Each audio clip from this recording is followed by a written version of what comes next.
I'm about to eat me a Reese's cup. Reese's? Why Reese's? That's a new one on me. I've never said that before.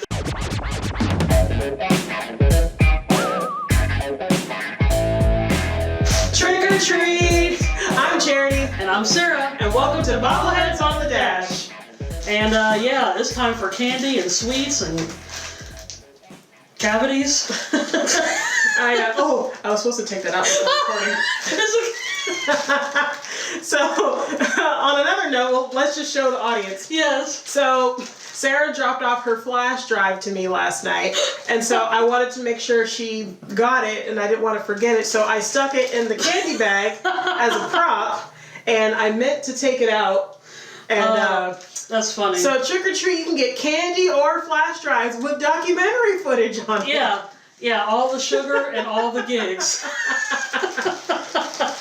Anyway, yes. We are at the end of October, so... Yeah, because this is our normal outfit. Yes, 'tis the season to go to strangers' house and beg for candy. Yes, and then they give it to you. Yes. But we are also celebrating the end of National Book Month. If you saw our video earlier this month, you saw that we did a book challenge. Yes. And Sara purchased a book for me, and I purchased a book for her, and the idea was to read something that we don't normally read. So I got her a nonfiction murder mystery, I got her a fiction murder mystery. She got me a nonfiction book, and so that's one of the things that we'll talk about at the end. But first, let's just talk about our attire, because we are not wearing our We Harmon Sisters shirts today. Sara, what are we dressed as today? We are dressed as the Brewster sisters. Ooh. If you're not aware of who the Brewster sisters are, well, this time of year, there's a lot of high schools and colleges doing stage plays of Arsenic and Old Lace. Or you can watch the classic 1944 Halloween comedy, Arsenic and Old Lace, by the same title. And I'll do my best to pick a quick one. So Cary Grant, his name is Mortimer Brewster. He just got married. He's going to announce his engagement to his aunts. They're so happy. And while he's there, he discovers a body in the window seat. And he wonders where they came from. And the sisters has something to do with that. Actually, multiple somethings to do with that. The whole family's crazy, as much most families are. And so Cary Grant is trying to figure out what all is going on, how to protect his aunts, how to probably not tell his wife about all the stuff that's going on. It's that whole hilarity ensues, but it's also just crazy, zany 1940 screwball comedy. I think that's a good way to describe it without giving it away. I think at this point, most people have known or read Arsenic and Old Lace, but if you haven't, go read/watch the movie, which that's actually a very great segue. Whoa, segue time! Because, was this last Christmas? Yeah. Last Christmas, Sara gave me her heart, but she also gave me a copy of Arsenic and Old Lace. So it's actually been kind of fun. I read through this last night. I read about the first half. This is a very easy read. Yeah, I think it's a first or second edition book. So, yes. Yeah. So you can kind of see, I will open it oh so carefully and gingerly here. But you can see Arsenic and Old Lace. And it's got the little, what do you call it? Not disclaimer, like the pretty much don't do it without permission speech right here. Yeah. Don't try this at home. But you can see it's a book. It's in a book, but it's in a play form. And I was mainly reading it because I wanted to see if it was close to the film. Mm-hmm. There are some differences, but for the most part, they kept a lot of the dialogue the same. And if you watch the movie, it's basically most of it. Yeah, I think most of it takes place in the apartment setting because it's almost supposed to give you the idea of watching the play. Yes. So there's not a bunch of different scenes. I mean, you see the outside of the house and the inside, and there's the beginning where he's actually at the courthouse getting married, but like 99% of the movie takes place in the house. And so it also gives a description of the house. So if you were like building a set, it kind of tells you like, you know, stage left, stage right, like where the door is supposed to be, where the window seat's supposed to be, and a lot of it is very much the same. I will say for the beginning, Mortimer is very much in favor of getting married versus in the film, Cary Grant's kind of, you know, hiding and he wants to be what's the word? Well, I mean, he's kind of hesitant, and apparently... Yeah, not embarrassed. He just doesn't want to be noticed. Well, and the way that the movie starts, he's an author, so he's written books on, not getting married and how to stay single, and here he is getting married. So it's kind of going against his persona. So that's another reason why he's kind of incognito. And in the book, he is a play critic. That's really not the main part of the film. That's just something to add to it. That's true. But you kind of forget about that part anyway when you have all the crazy, weird, zany stuff going on. So. Anyway, to go back to our costumes, so the Brewster sisters are two of the main characters in the play, and they're two sweet little old ladies, and I'll just leave it at that. But if you look at the title, Arsenic and Old Lace, that kind of gives you a hint of where the story goes. So last year, Sarah and I attended the Turner Classic Movies cruise, and the time of it took place during Halloween. So they had this big Halloween party where everyone got to dress up, and there were so much creativity in the costumes. Gosh. Like we kind of did a cheap version, like our own take on the Brewster sisters. So in the movie and in the play, you'll see a scene where they're trying to attend a funeral, and so they're dressed in all black and they have flowers and a veil, and they're holding the Bible because they're going to hold services for one of their from Mr. Hodgkins. Yes. And we also have a bit of elderberry wine, but don't drink too much. Drink with tea because it has a distinct odor. Yes.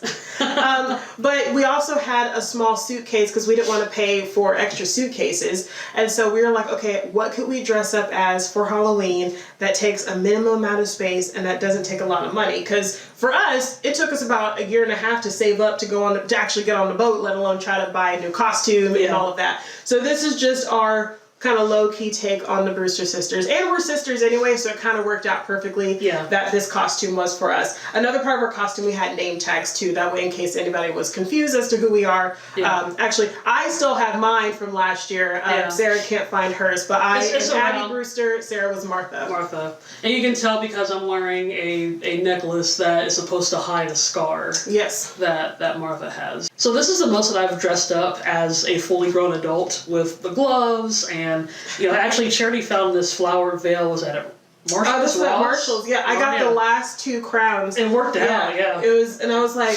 okay, because we had talked about a few different ideas if we didn't do the Brewster sisters, and we were trying to figure out, because they're supposed to be in like very Victorian style dress, and that's kind of a difficult thing to find at short notice. We're like, well, if we wear all black, and what looks funeral like, and like I said, in the movie they do have these veils on, but I saw these because they had some flower crowns which are very sort of Day of the Dead, so it was very colorful, but we wanted something that was all black, and I got the last 2 black crowns with the veil on it. So it worked out perfectly.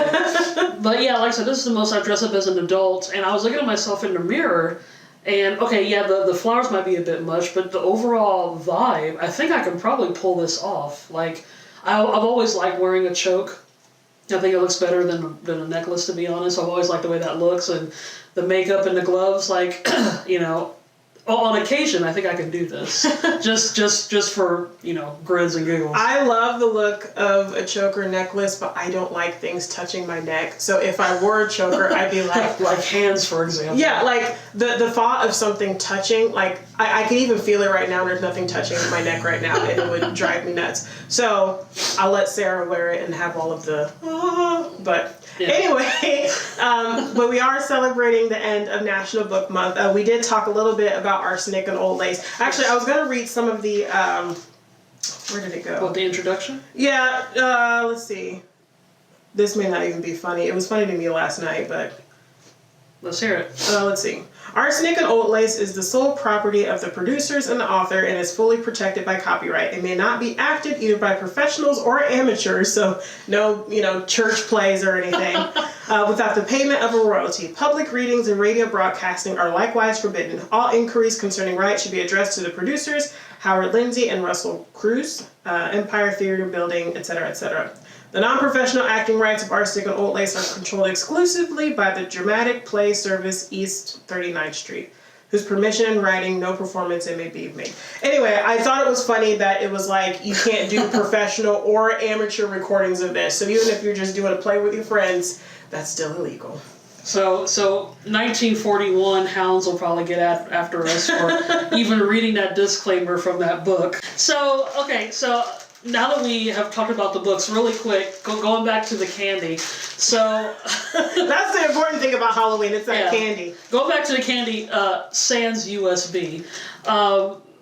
We got some name brand candy here, which is great. I'm actually okay. So we grew up going, well, not necessarily trick or treating, but we would have a lot of October 31st activities, and sometimes we would have name brand candies, but a lot of times we would have not name brand candies. Like those nasty little black and orange taffy things that are with the creamy center, or the those are Buckeyes. Oh, no, that's it's right. It's these little taffy things, and it's wrapped in a.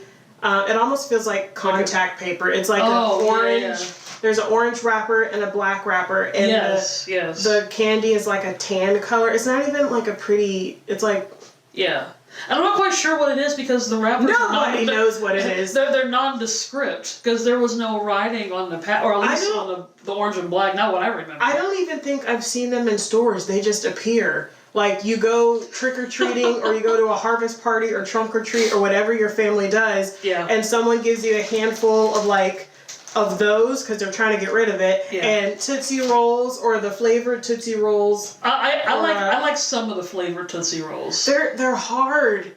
Like some of them. Yeah. Well, that shows how old they are, because when you're supposed to get them, you're supposed to have a little bit of softness to it. Well, if the Tootsie Roll is the same hardness, of a Jolly Rancher, that's a problem. Like, if I can't bite into a Tootsie Roll, let's just throw it in the trash. Yeah. Like nobody wants those. But and peppermint candies. Oh, on a completely random note, okay, so I have some footage, which I'll give it to Sarah because I want you to see this. When I went up to Dollar Tree because I wanted to have candy for the show. Went up to Dollar Tree just to get a few things, and I came across some Werther's Original, which my dad likes. He used to keep those in his pocket all the time and eat them during church. And I was like, oh, that would be cool to scatter a few Werther's Original, pretty little gold candies, very nostalgic. Yeah. I could not find the dang original Werther's Original. And I didn't realize how many flavors they have. They got caramel apple and coffee flavored ones. They've got the chewy ones. There's ones with the liquidy centers. And then there's sugar-free, and there's all these different flavors. And I'm like, I just want the original Werther's Original hard candies, like the kind that's in your grandma's purse. Where are they? I don't even know if they make them, but they have every other flavor. No, they definitely make them. They sell out quickly because nobody wants the other kind. That's a very good point, because there was plenty of those. Yeah, and some of that has got to be new. I don't think I've ever heard of the... No, those were new to me. They had caramel and coffee flavored. Yeah, coffee flavored. That's a new one. At least a new one to me. And I was like, I just want the Werther's Original. That's in your grandma's candy dish on the table. Heck, my students, I teach college students, and they love those things. I was eavesdropping on one of them. School had just ended. I was gathering up my stuff, and two girls just walking by, and they were like, I went to such and such, and I bought a whole bag of Werther's, and they got so excited that they had a giant bag of Werther, the original, because they were like, oh, that's the best one. Yeah. I'm like, it's been around for over 100 years, so you always think of it as old lady candy, but 19 and 20-year-olds like it too. Well, and nobody asked for the other flavors, just leave it. Leave well enough alone, Werther's. Yeah, that and those little strawberry candies. I don't know what those are called. They're just little strawberry candies. And I think if I were to say, those strawberry candies that's in your grandma's candy dish, everybody knows what that is. Everybody has a visual of them. Yeah. And then our dad used to have the little root beer barrels. And I think those are individually wrapped. But if you're here in town in Wichita, Nifty Nut House, I know they have the root beer barrels. Yeah, they got all kind of nostalgic candy, so you'll be able to find there's stuff there from turn of the century, so you'll enjoy it for sure. Before we get into the main book of what we were celebrating for National Book Month, I did want to throw this in. So this was this last Christmas as well? Yeah, it was. Last Christmas. So I got a lot of books last Christmas. This was a book which the artwork looks very similar to, if you watch Masterpiece Mysteries, you can see the intro where you see the cartoon characters kind of Someone's about to be murdered. The artist is Edward Gorey, so it has an Edward Gorey kind of look. So here's some pictures, and you can kind of tell the time period it's supposed to be. So I love the pictures, and I at one point for the longest time I had as my Facebook cover the Masterpiece Mystery with the gory characters on it. But this was a really fun book to read too. Here's another one. It also kind of reminds me a bit, not completely like those I Spy books I read when I was a kid. So this is like a more adult version of it where it gives you a riddle that you have to solve. So there's a full story that you have to solve, and then you look at the pictures. And so there's pictures that accompany each story. And in the picture, there's a clue, and in the story, there are clues, and you have to figure out who the bad guy is or who the murderer is. And so there's a whole book full of stories. And I've done most of these, but this is kind of a fun thing to do on a cold winter day, and you're at home, maybe it's a snow day, and you're like, you know what, I want to solve a murder, but I don't want to go outside. This is the book for you, which I think, was this at Lucinda's downtown? Yeah, it was at Lucinda's. Okay, so... and we were at Lucinda's a couple days ago, and I think I saw this book. So this book is still available. Go support a local store. If you're here in Wichita, I found this so much fun. And after that great endorsement. Well, do you want to go first? Because I did the talking of these two books, and you can talk about talk a little bit about the book, and then you can kind of talk about what you enjoyed, what you would have done differently about it, et cetera, et cetera. I'm curious how much detail we'll go into without spoiling it. I'll do my best. But the book, like I said, based off of the video that we did earlier, is called American Blonde, and it was written by Jennifer Niven. And like I said, this is the first in a while that I've read a novel. I know earlier in the video and based off of conversations and other podcasts, I was talking about the last time I had read some stuff was probably in elementary school. At the time, that was the only one I remembered, so I just wanted to set the record straight for that. When I was working Master Control at a TV station, that's probably been about 7-8 years ago at this point. Oh, that's true. I remember this. Actually, it's been a little bit. Well, it's been a little bit longer, maybe about 9 or 10, but still pretty recent. When I was working at Master Control, me and another woman that we worked together, we saw a commercial for a murder mystery book by Joanne Fluke, I believe was what her name was. I'm trying to remember what the book was, but it took place at a wedding. And I should have looked it up before I recorded it. But we were just curious about the ad, and so, I don't know, about a month or so, we went to the library. I say we, but I guess I went to the library, found the book, and then in between breaks, like when we weren't doing too much master controlling at the TV station, we would read out loud chapters in the book until we got it finished, and that was actually kind of fun. So that's a little bit more recent than, elementary school and all that kind of stuff. Was it this one, Wedding Cake Murder?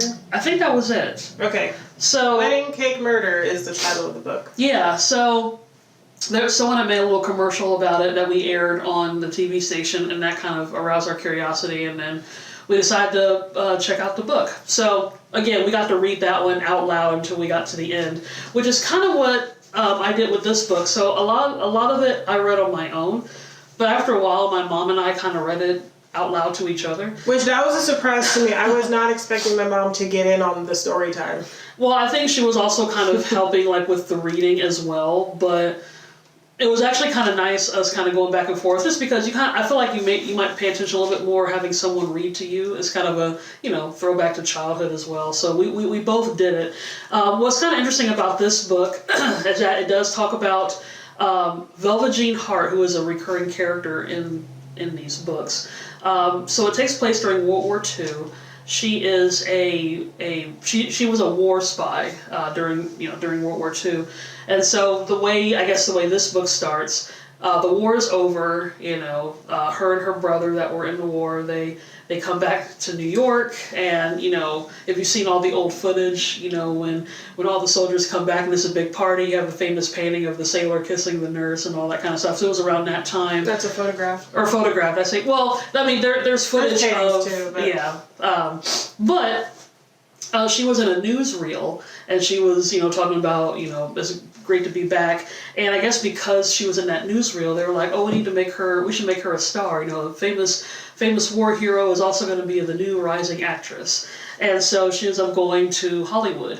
What's kind of interesting about the book is that they use real Hollywood names. So she's actually at MGM, and they talk about meeting with, Louis B. Mayer, and, she wants to be a singer like Judy Garland.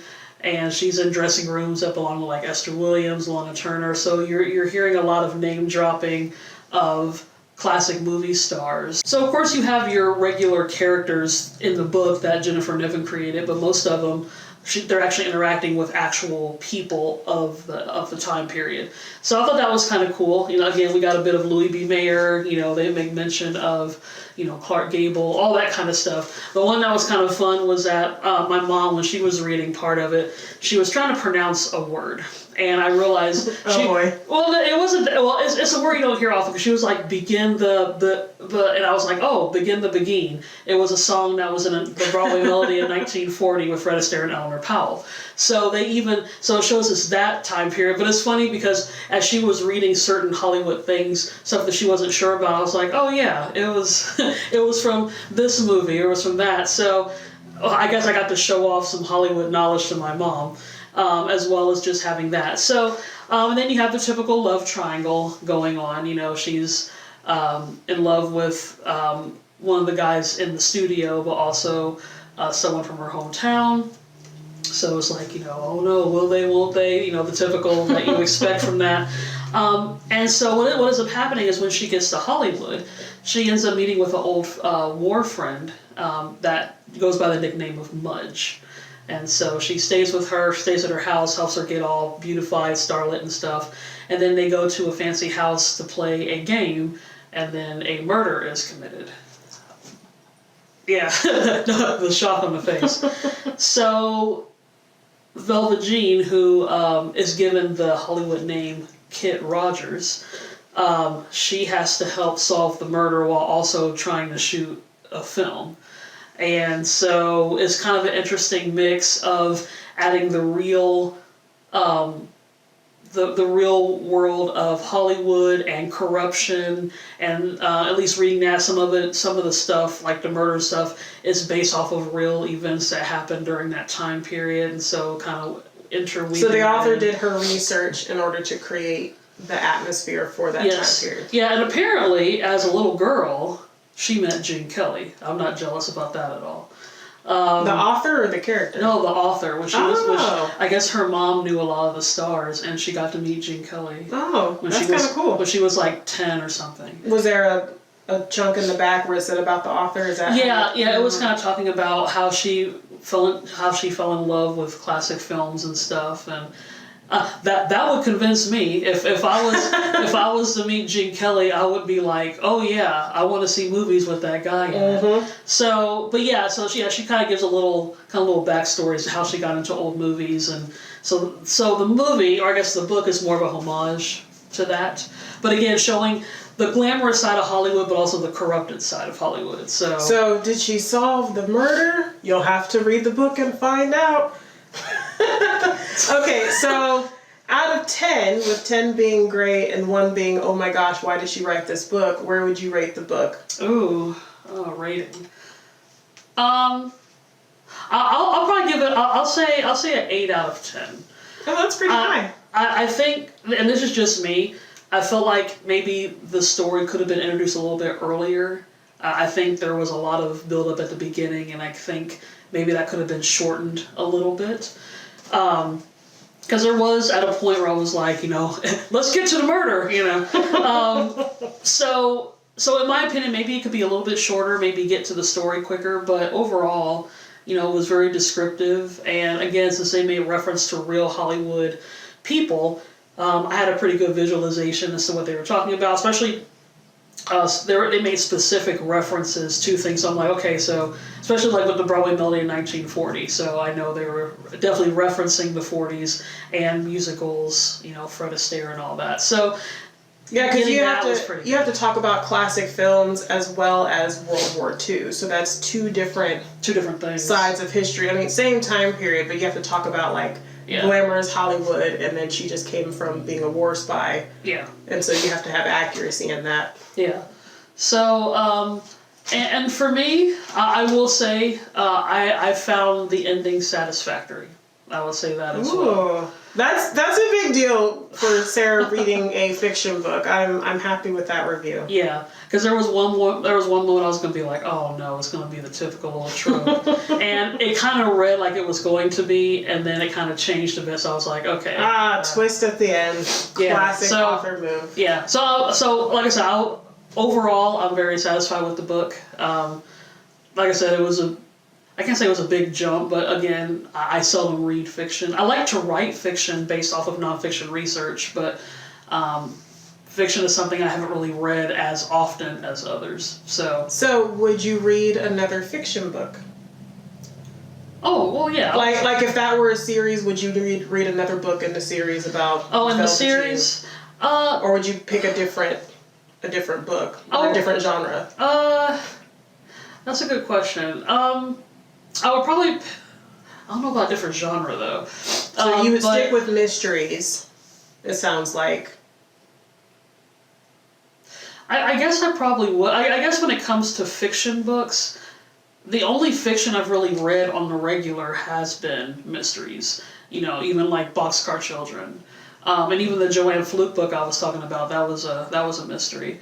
I don't know if I really want to get into like romance. There was a little bit of mushy gushy stuff in here, which was okay. But I don't know if I could just sit and read like I'm not saying to go all Smut McGee and get a super romantic novel. Good old Smut McGee. But it may still be in the mystery range or just a funny situation. I kind of want to read a humorous fiction story, but I'm kind of curious what comedy would fall under for that kind of genre. So, I don't know, that might be something to kind of look into. So there's certain sub-levels of at least mystery books I know where it's like more of a psychological thriller type of mystery, which is more serious and might be a little more gory in its description of what happened to the characters. Like there's a lot of books that follow like serial killers, and so it'll go from like the mind of the serial killer and what he's doing to his victim, and then it'll go back to the next chapter, like what the police are doing to try to catch them, and it goes back and forth until at some point they collide and then the killer gets caught. Like there's that, and then there's really light, I think cozy mysteries, which do have a lot of comedy in them. I think, I'll probably be more prone to that. I'm not really, I guess it's just the Halloween stuff too. I'm not really big on the fear and the gore, so I probably wouldn't read those kind of books. You know, I like the assurance that I can go to bed at night without having, nightmare sugar plums dancing in my head. So, well, we'll stick with that. But you combine Halloween and Christmas. Well, why not, right? So I'll probably mainly stick with the cozy mystery drama, or maybe there is such thing as a comedy fiction genre of some sort. So again, something to look into maybe, if that even exists. So if you have any suggestions for her, you can leave it in the comments, and maybe that's something that she'll read later. Okay, so my turn. If you saw our video, Sara gave me Alan Alda's book, Things I Overheard While Talking to Myself. Now, when I saw the title, I thought it was just Alan Alda, cracking jokes as he does in his characters and sometimes in real life. And so I thought, well, if you want a catchy title, if you want people to pick it up and read it, you want a title like this. Yeah. But as I was reading, I kind of understood why he came up with the title. So a lot of the book is snippets of speeches that he's given. So you can kind of see in this, all the stuff that's italicized is pieces of speeches that he's written and has given to people. So he's given speeches for like graduation ceremonies. So he spoke at, I believe, all of his daughter's college graduations. But then, since he played a doctor on TV, sometimes he'll speak at a medical conference, or, different people will invite him out, or he got like an honorary degree, stuff like that. And so it was kind of funny, he talks about giving speeches, and, he always wonders why did I agree to this? What do I have to say to a room full of doctors when the only medical stuff that I know is what was a script that I said as a scripted thing, you know, but he likes to challenge himself. He likes to learn about different things. And so the idea of things I overheard while talking to myself as he was getting up and giving speeches and trying to say things that would be memorable and profound to whoever he was speaking to, he was also speaking to himself and hopefully educating himself and learning from the things that he was saying. So that kind of made the title make sense. You know, and since I kind of have followed Alan Alda's career, not fully, but, you know, I've seen MASH and I've seen some of the movies that he's been in and directed. So reading this book and kind of hearing his voice in my head was very easy to do, which made it an easy read. There is an audiobook, but I couldn't find a full version of it, but I did listen to some snippets online. This book was written in 2007, 2008, so he references 9/11 pretty often, which at that point it was still very fresh since it happened in 2001. You know, and he was in New York doing some things at the time, so he talks about his experience and how he was able to, let's see, I'm trying to figure out how to word this. How he talks about how different people were able to cope and try to help in their own way, which I found very interesting. Because in that moment, there were a lot of people. There was the rescue team trying to like clear out the area and try to get people who were buried and, you know, rescue people. Those were the real workers that were happening. But he's like, as an actor, what can I do? You know, it doesn't make sense for me to go up and try to, you know, do a song and dance, right? Because that's not what the country needs at this point. But he does make reference to how everybody felt like they did what they could to at least make the world a better place at that time. Yes, I would definitely give this an 8 out of 10. I did enjoy reading it. I thought he had a lot of great things to say. It gave me another side of Alan Alda, maybe the more intelligent side versus the acting side. And he does have another book, which I believe preceded this one. It's called Never Have Your Dog Stuffed. And I think that one talks a little bit more about his childhood and his family growing up in a show business household. And so if I am able to find a copy of that book, I would be interested in reading it. There you have it, sports fans. We have the